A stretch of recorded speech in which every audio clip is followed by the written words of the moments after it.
Había hecho preguntas. Algunas veces quizás se le conoce como el cristiano más, el mejor cristiano, diría yo, ¿no? Porque hace preguntas. Algunas veces hacer preguntas en la iglesia es visto como algo malo, pero yo creo que es algo bueno porque es algo que te permite expandir tu fe, ¿verdad? El hacer preguntas, mis hijas me hacen preguntas constantemente. Y algunas veces me frustra y es como que no, sí, es así de toda la vida. Pero realmente quieren saber por qué, ¿no? Y el saber por qué es bueno, no es malo, porque están alimentando su curiosidad y están alimentando su conocimiento. Y con Dios es lo mismo, algunas veces como que intentamos quitar las dudas de la gente sin realmente poder darles una respuesta. Y no es que estén haciendo preguntas por ser pesados, es que están haciendo preguntas porque realmente quieren conocer, ¿verdad? Porque realmente quieren saber si esto es verdad, quiero que me muestres por qué, ¿verdad? Y hasta este punto, pues Tomás estaba ahí, ¿no? El que decía, yo quiero tocar, ¿verdad? Y quiero ver. Y yo me he encontrado en la posición de Tomás muchas veces. Natanael, que era de Caná de Galileos, los hijos de Zebedeo. Los hijos de Zebedeo se les conocía como los hijos del trueno, no sé si se acuerdan de ellos. Y otros 2 de sus discípulos. En total habían 7 discípulos ahí, y Jesús se les vuelve a aparecer. Y Simón Pedro les dice, voy a pescar, ¿verdad? No sabía qué hacer, Jesús había muerto, lo habían crucificado, y él estaba ahí, no sabía qué hacer, y dice, bueno, pues yo me voy a pescar. Imagínense que estemos aquí reunidos, Antonio se fue, no sabemos qué hacer, el predicador no se presentó, bueno, pues nos vamos a tomar algo, ¿no? Pues así está un poquito Simón y es, bueno, pues nos vamos a pescar, que es lo que sabían hacer. Y los otros dijeron, bueno, pues vamos nosotros también contigo, ¿verdad? Ahora nos apuntamos. Y era como así, no sabían qué hacer, estaban un poco sin rumbo, sin dirección. Y dice que salieron y entraron en la barca, pero aquella noche no consiguieron nada. O sea, salieron a pescar y aparte de eso parece que no eran muy buenos pescadores. Versículo 4, al amanecer Jesús se presentó en la playa y aunque los discípulos no se daban cuenta que era Jesús, entonces Jesús les dijo, niños, ¿no tienen nada de comer? ¿Verdad? Jesús les está hablando, ellos estaban ahí, pasaron toda la noche pescando y ellos le contestan, no, ¿verdad? Un no así rotundo, un no corto, ¿verdad? Es un poco como el no que te das cuando estás completamente desilusionado, ¿verdad? No les dan ninguna explicación, simplemente le dicen, no tenemos nada. Es como algunas veces cuando estamos derrotados, ¿no? Y a lo mejor es como, ¿tienes paz? No. ¿Estás feliz? No. ¿Verdad? Es un no así, chocante, corto y al punto, ¿no? Y en el versículo 6 Jesús les dice, Él les dice, bueno, echen la red al lado derecho de la barca y hallarán. Y la echaron pues y no podían sacarla por la gran cantidad de peces. Entonces aquel discípulo a quien Jesús amaba, ese es Juan, ¿verdad? Juan se da su propio apodo, lo cual es genial. Si te toca escribir tu propio libro, te puedes llamar lo que tú quieras. En este caso, él se pone el discípulo a quien Jesús amaba y le dijo a Pedro, ¡es el Señor! Y cuando Simón Pedro oyó que era el Señor, se ciñó el manto, pues se lo había quitado y se tiró al mar. O sea, no podía esperar.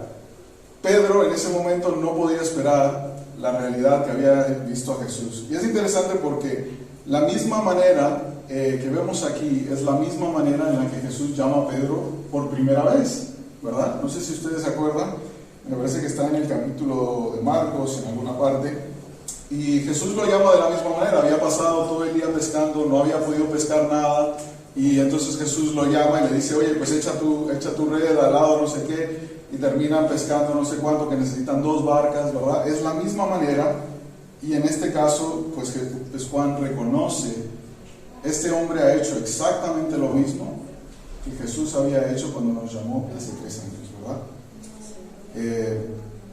Y entonces dice, cuando Simón Pedro oyó, se echó, ¿verdad? Los otros discípulos llegaron con la barca, arrastrando la red con los peces, porque no estaban lejos de tierra, sino como a 100 metros. Cuando bajaron a tierra, vieron brasas puestas con pescado encima y pan. Y Jesús les dijo, traigan de los pescados que ahora han pescado. Entonces Simón Pedro subió y salió a tierra la red llena de grandes pescados, 153 pescados. Y aunque eran tantos, la red no se rompió. Y Jesús les dijo, vengan y coman. Hoy vamos a hablar, lo que a mí me cuenta o me relata esta historia, es la vida después de la decepción, ¿verdad? ¿Cómo continúas con tu vida después de la decepción? Y a lo mejor no es solamente una decepción, pero a lo mejor es la gran decepción, ¿verdad? ¿Por qué digo la gran decepción?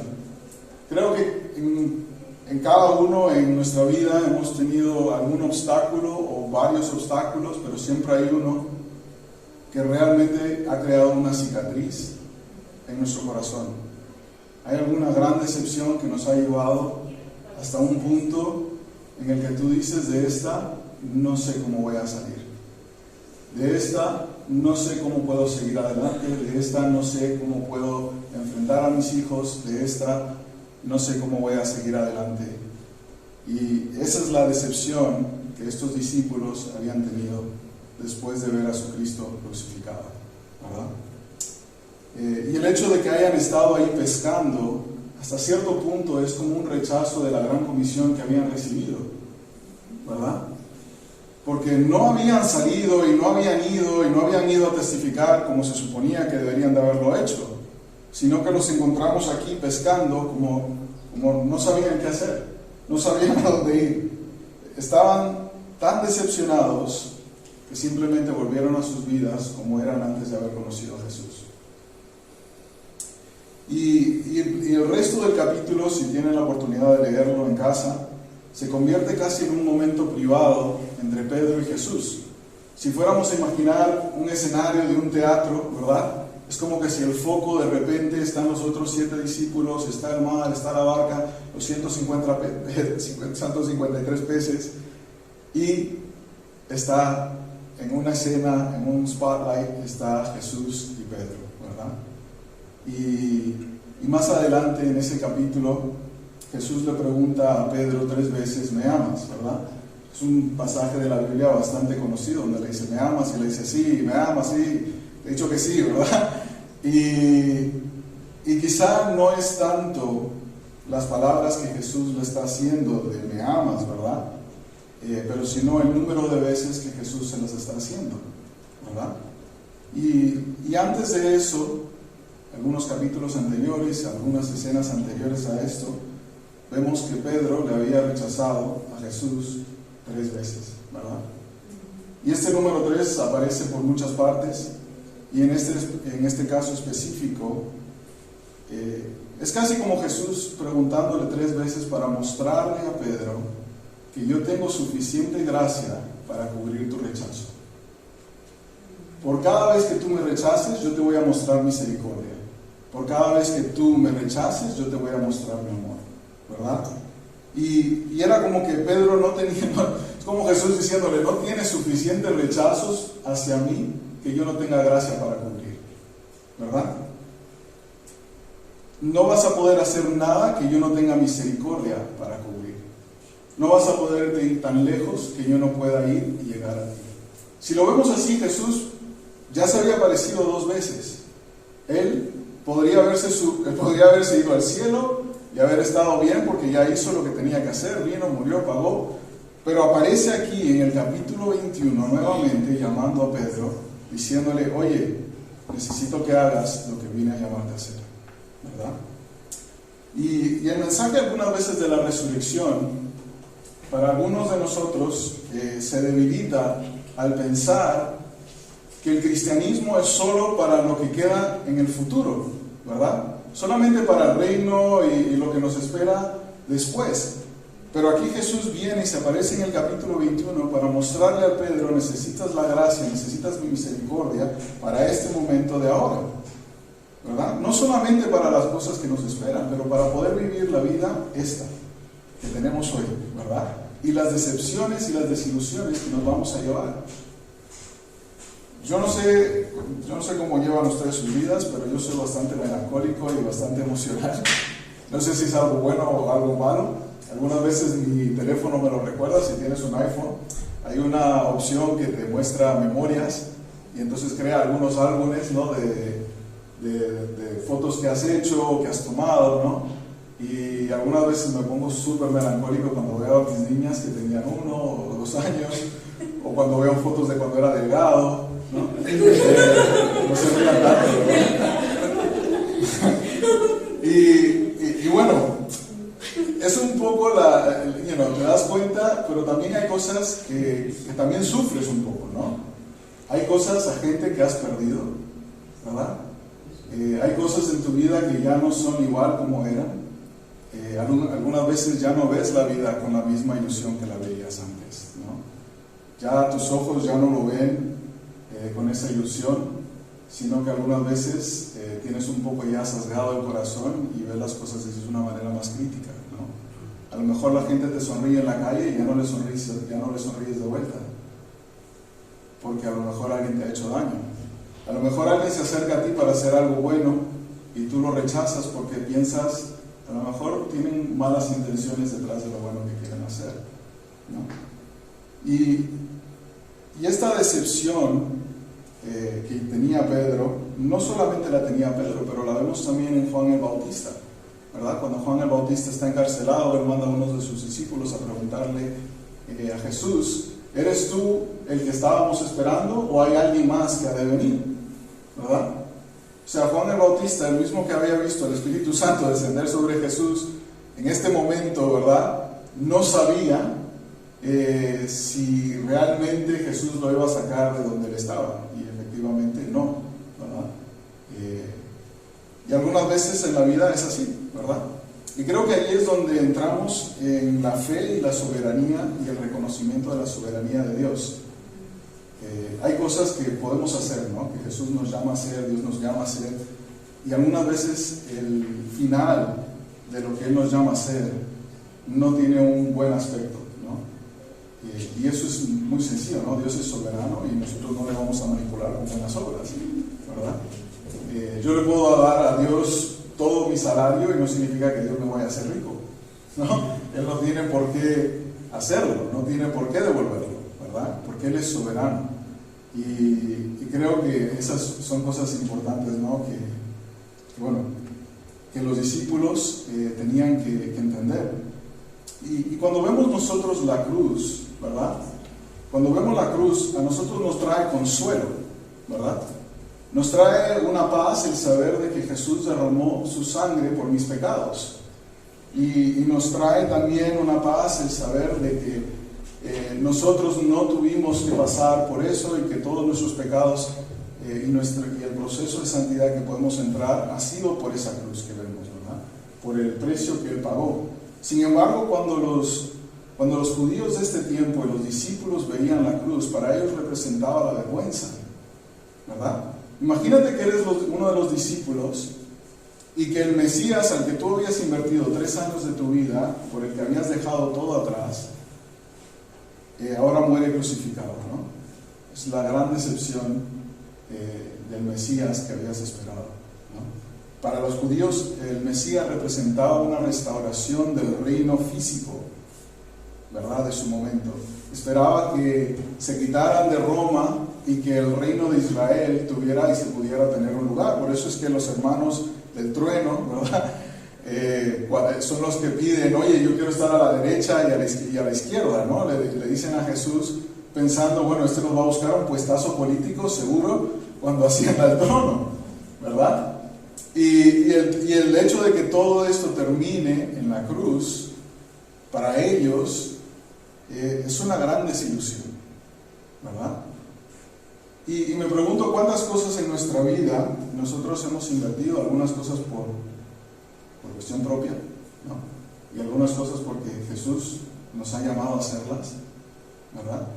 Y todo está bien, ¿verdad? Todo está bien hasta el momento en el que ya el mensaje no coincide con mi expectativa, ¿verdad? Jesús era súper popular, ¿verdad? Jesús murió no por ser súper popular, pero porque las cosas que decía después ya no llegaban bien con la gente, ¿verdad? Ya la gente, incluso Pedro le dice: apártate de mí, ¿verdad? cuando empieza a decir, no, tú no puedes morir crucificado, ¿verdad? Nosotros nos apuntamos para esto y no era para que tú murieras crucificado. Entonces, bueno, hay cosas que creo que tenemos que recapacitar o volver a ver, ¿no? En nuestras vidas.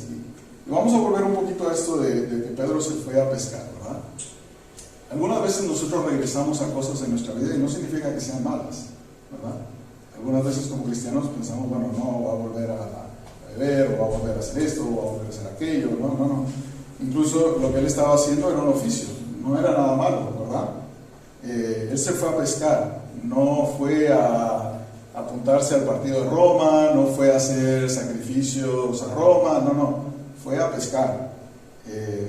Y no es tanto lo que Pedro hace después de la decepción, sino cuándo lo hace, ¿verdad? Porque Jesús ya se había aparecido 2 veces. O sea, Pedro no podía decir, no, es que Cristo no ha resucitado, porque ya lo habían visto 2 veces, ¿verdad? Ya él se había enterado de que Jesús había resucitado y que lo que había dicho era verdad. Sin embargo, Pedro no sabía cómo lidiar con eso todavía y regresa a su vida de antes, ¿verdad? Es casi como que si Pedro fuera solamente el tipo de cristiano en ese momento que solamente se queda para las buenas, ¿verdad? ¿Cómo le dicen en España aquí a los que se cambian de equipo, chaqueteros, ¿no? ¿Cómo es? ¿Que se cambien de camiseta? Sí, ¿verdad? Algo así es.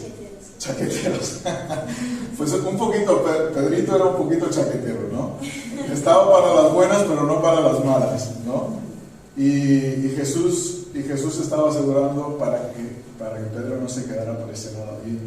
Y algo que es interesante es que Jesús entonces lo llama, y a pesar de que Jesús lo llama, ¿verdad? Y ya voy a terminar con esto para no extenderlo mucho. Cuando Jesús lo llama, una de las cosas interesantes del versículo es que dice que Jesús ya tenía un desayuno preparado, ¿verdad? Jesús dice que ya tenía, a pesar de que le dice, oye, trae los peces, ¿verdad?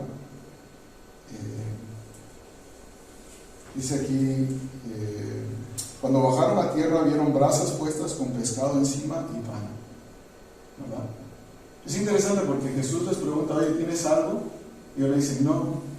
Pero no era que Jesús lo necesitara, Jesús ya lo tenía. Incluso cuando ellos se bajan ya tenía el desayuno puesto, ya tenía el desayuno montado, ¿no? Ya lo tenía puesto. Y a pesar de eso, a pesar de que ya lo tienen puesto, a pesar de que los discípulos le dicen, oye, trae lo que has pescado, ¿verdad? ¿Cómo vivimos después de la gran decepción?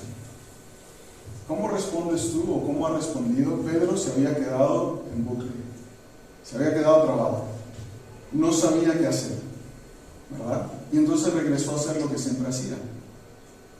En nuestra vida de cristianos vamos a encontrar algunos momentos en los que damos un estanque, ¿no? Y algunas veces nos quedamos ahí parados. Sabemos que Jesús es verdad, conocemos su soberanía, le hemos visto resucitado, y sin embargo seguimos y volvemos a hacer lo mismo que hacíamos siempre. No necesariamente es algo malo, ¿verdad? Pero sí también puede ser un pecado de omisión. Y Jesús nos está esperando con un desayuno puesto. Para mí esa es la mejor parte de la Biblia, ¿no? Que Jesús nos invita a comer. Y que Jesús tiene la misericordia suficiente para cualquier tipo de rechazo que yo pueda hacerle. Y que Jesús me está esperando y que no necesita lo que yo traigo. No necesita los talentos que Él me ha dado, ¿verdad? Porque Él ya los tiene, Él ya es dueño de todo. Pero sin embargo me invita a traer lo que Él mismo me ha dado. Me invita a contribuir a mi comunidad, me invita a contribuir a mi familia con las cosas que Él ya me ha dado. ¿En qué parte te encuentras tú hoy? Si te fueras a comparar como Pedro, ¿dónde te encontrarías? ¿Estarías pescando? ¿Estarías todavía en el barco pensando qué vas a hacer? Bueno, eso termino. Gracias Dios. Gracias por tu palabra. Gracias Jesús por tu misericordia. Gracias, Dios, que nos llamas y nos amas tanto, que no importa las veces que te rechacemos, no importa lo crítico que nos volvamos, no importa lo que hay en nuestro corazón, tú muestras tu misericordia hacia nosotros, una y otra vez.